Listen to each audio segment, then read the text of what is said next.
Happy Halloween! The festivities are in the air. It was Dussehra and a Dussehra special last week. And we're back because we don't discriminate between festivals.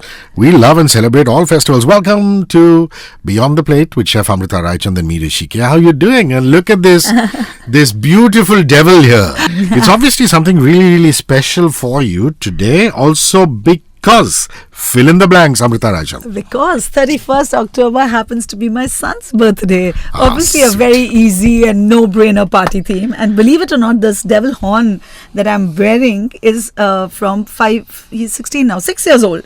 I wore this on his 10th birthday when we had this massive Halloween party. My entire house had turned into a haunted house, and I cannot tell you how much money I spent on those stupid masks and those crazy party skeletons. Literally an arm and a leg, Hrishi. Well, he was not born or is not in his year 8, year 9, year 10, year 11 during the time of Wednesday. Otherwise, you would have to contend with a Wednesday theme party, which is the character Wednesday from Adam Family, which is what my daughters now yearn for. Wednesday theme party, please. So, listen, there's a lot more. My son hooked me onto it, and I got addicted to Wednesday. Yeah, thank God. Yeah, so that's the new kiddie party thing. The new kiddie party thing, right? So, spooky masks, party skeletons. I'm sure you've done it all. But, as always, there's something meaningful on Beyond the Plate. Amrita will always tell us the real story behind the celebrations, and I believe it goes as far back as the Roman Empire. Indeed, tell all. Indeed, really, it does go back to the Roman Empire, where certain individuals fell into the pagan class, either because they were increasingly rural or they were not followers of the Christ. Now, the Celts were one such massive group who belonged to this category of people. They were mostly based in the region that is now Ireland, England and Scotland. And these people used to celebrate their new year on November 1st. Now for them, this day marked the end of summer and the beginning of the dark, cold winter. They would call it the dark half of the year. Now, when days clearly became really short, and Hrishi, I have stayed in England, and winters, it's pitch dark by 4 p.m. It's a little scary. But anyway, coming back to the Celts, they believed that this was also the time of the year which was often associated with human death. So on the night of 31st October, they celebrated a festival called Samhain. It's pronounced like this, but it's spelled Samhain. This was the time when it was believed that the ghosts of the dead returned to earth and walked at the same place they used to live before. They passed on. Yeah, scary, isn't it? Very little, though, is known of these exact rituals of ancient Samhain time, because the church Christianized it and modified these rituals. So most of this information actually comes from Irish monks who have recorded the pre-Christian history of their people. That's wonderful. Are there any prominent rituals that are associated as part of this custom? Yes, there are, and I'll tell you how, as we progress through this episode, that how each one of them is now has a modern version of the same. So one very interesting ritual was that because winter was coming up, these people used to stock up their supplies, right? Which also included slaughtering of animals. And now the bones were disposed of in something called bonfires. Not bonfires. No, which is now bonfires. Yeah, bonfires, which actually went on to become bonfires. Can you believe it? It's so interesting, this history. It really kind of I was flabbergasted to hear the connection, but it is what it is. So what used to happen around these bonfires was there were gatherings of communities for feasting and drinking, and while this was going on, there was also that awareness of the possibility of outworldly visitors showing up at the party with departed loved ones were actually expected and welcomed, and for that, their favorite foods used to be put out. Now, this is the positive side of it, but hear this, it gets even more interesting. But that's quite crazy, because in India, in Shraddhs, we do that. Yes, we do that. But the world is closer than you think. Yeah, but they actually expect and wait for them. But along with this, some evil spirits are also expected, because they think that could also happen. And now, to deceive these evil spirits, what they do is they take the ashes from that bonfire, put it all over their face, which is now called guising, And this developed into wearing masks. So basically, why did they wear masks? To ward off all these evil spirits, not the loved ones, the other ones, so that they don't catch them and they don't become their prey. So that's the way this whole, Halloween and dressing up as ghosts and evil spirits actually came about. But from what I'm given to understand, it assumed or changed to have a spiritual tone. Yes. And when did this happen? This happened in the 8th century when Pope Gregory IV designated November 1st as a time to honor all the saints who've passed away, and it came to be known literally as All Saints' Day across all churches of Europe. Now, I know these are too many alls. No wonder the evening before, which was 31st of October, came to be known as All Hallows' Eve. This term went on to become Halloween, and all those traditions that we just spoke about from Samhain of the Celts society, a lot of these rituals got incorporated into this celebration. So you get the connection now? Wow. Quite interesting, huh? Yeah, totally. But listen, we know that a lot of migration or cross-migration or immigration was happening on the planet at that time around, Columbus thought he had discovered America. Yes. And, obviously people from Europe started going to the promised land. There was also migration going into Australia. And obviously when you migrate to a place, the native people, the original people, whether they're called the Aboriginals or the American Indians, they suffered. Yeah. Yeah, they suffer, and also they imbibe a lot of the cultures. And this is what happened in the case of how Halloween has developed into what it is today. So what happened was, of course, we also know that Americans know how to market everything and anything. But with America also, Halloween was initially only limited to its colonial part, New England and Maryland, which was rigidly Protestant. And now, like you were talking about the immigrants, with all the different Europeans migrating along with the Red Indians, the initial celebrations in America started including a lot of their traditions, which was public play parties in town centers. Neighbors would, start telling stories of the dead, tell each other's fortunes, dance and sing. But what really changed was in the 19th century when America got flooded with new immigrants coming from Europe, majority of them who were coming from Ireland after the Irish potato famine. One of my favorite singers, Bono, is of Irish descent, and Bono from U2 talks about that. The Irish have been coming here for centuries, he says, to New York City and America. And obviously they helped popularize Halloween too. Yeah? Totally, because, this whole Samhain culture was mostly followed by them. They really made a lot of difference to what Halloween has become today. Trick or treat! The kids love it, don't they? Trick or treat. And a lot of people don't understand that in India, especially because when our kids go down in the apartment complex, they go her. So we literally have to call them up saying, the kids are going to come. Yeah. And this is what you have to do. And they're very sweet. Yeah, they're like, Diwali nahi hai, this is not Diwali. I'm not giving you anything. Yeah, so a bit about trick or treating, Amrita. Yeah, so that also came from the same old traditions, a very sweet tradition rather. In olden days in Europe, what used to happen is the poor used to visit all the rich families, and what they promised to do was pray for their departed souls. In return, they would get these little pastries called soul pastries. Now, on a funny note, it's sad that rich people didn't even have time to pray for their own departed souls. So they literally, did this sweet exchange. But this is what went on to become the trick and treat that we see today.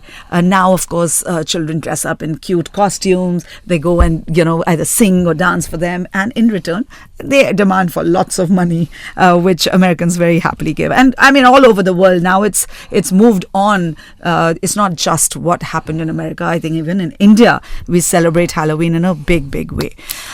Listen, you want to ask a question of Amrita? Amrita is going to be answered at the end of the show in the Ask Amrita section. 9833-943-943. 9833-943-943.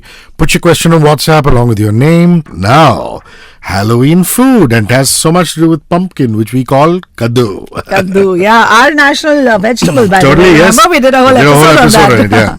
Okay, but before I touch upon food, I want to bring about couple of more interesting things. Actually, in America, they also tried to turn this whole Halloween into more about get-togethers and less about ghosts and pranks. Clearly, it didn't work because that's what is the most popular thing. But today, believe it or not, Hrishi, Americans spend an estimated $6 billion annually on Halloween, which makes it the country's second largest commercial holiday after Christmas.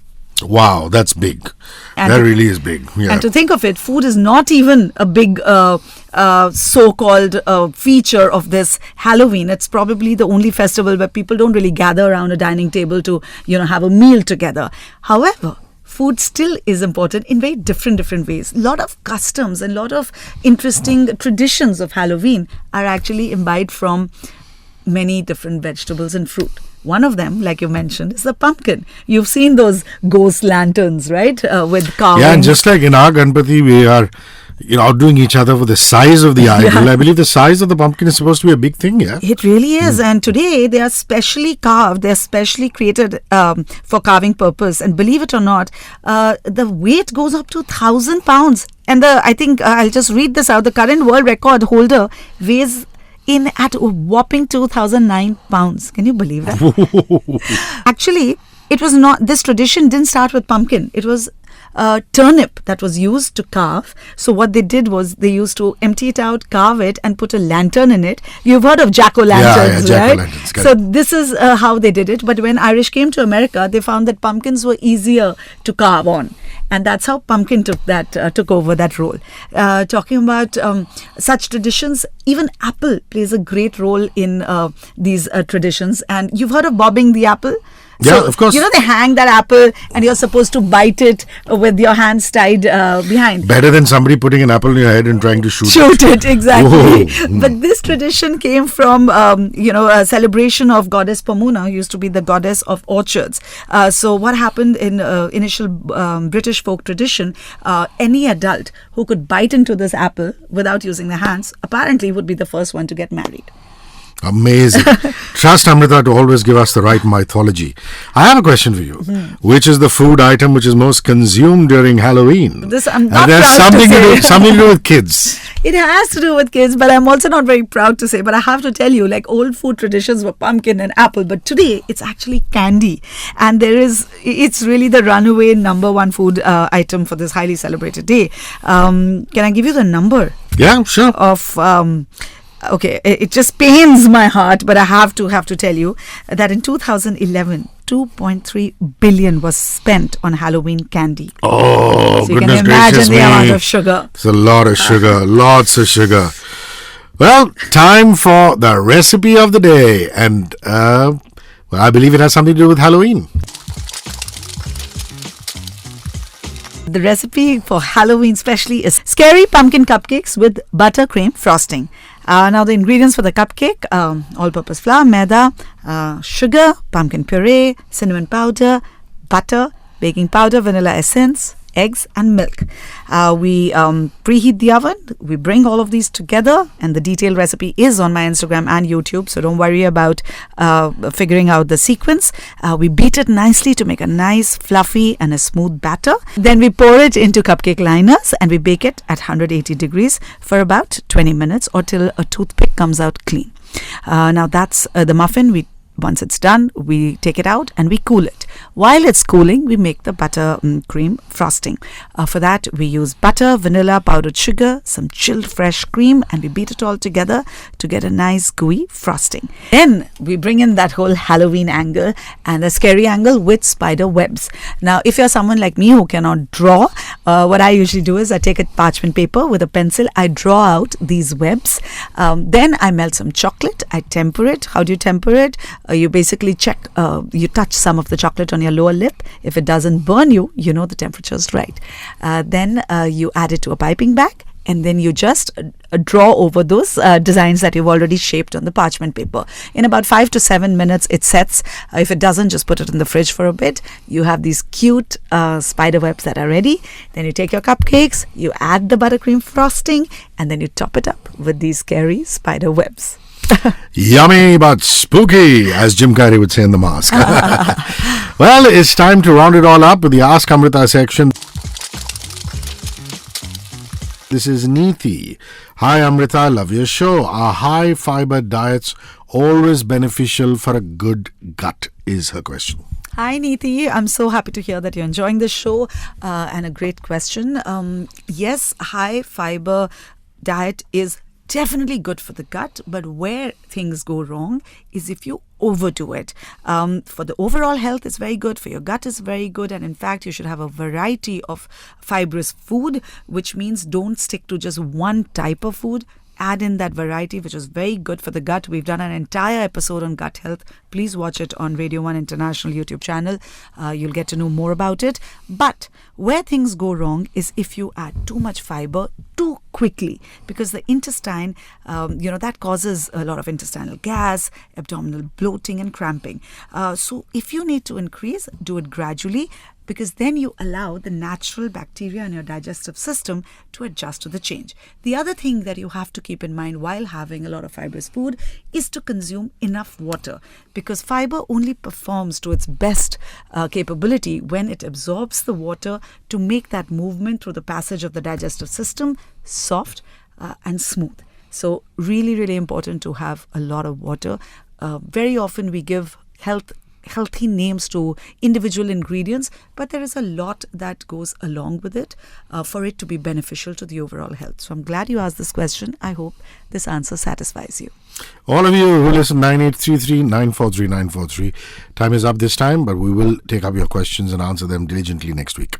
9833-943-943 in the Ask Amrita section. We will be back next week for another episode of Beyond the Plate with Chef Amrita, Raichand and me, Hrishi. Till then, happy Halloween. Bye-bye. 94.3 Radio 1.